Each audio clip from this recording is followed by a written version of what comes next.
Assalamualaikum warahmatullahi wabarakatuh. Jumpa lagi dengan saya. Pada kesempatan kali ini saya akan memberikan tutorial bagaimana cara menampilkan ruler atau penggaris pada mikroskop Wood 2016. Langsung saja, di sini kita bisa membuka Wood 2016-nya ini. Teman-teman juga bisa menyesuaikan menggunakan Word teman-teman. Ini kita besarkan terlebih dahulu. Nah, ini kan belum ada penggarisnya. Atas belum ada, samping sini belum ada. Bagaimana cara kita menampilkan penggarisnya ini? Langsung saja kita ke prakteknya. Di sini kita bisa menuju ke menu view ini. View ini. Sekali lagi view. Kita klik. Kemudian di sini ada ruler ini. Ruler ini kita untuk menampilkannya kita conteng.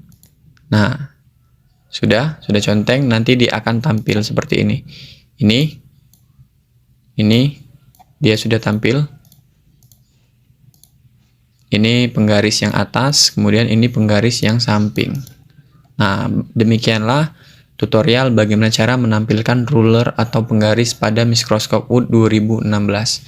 Jangan lupa untuk membantu subscribe channel ini dan like.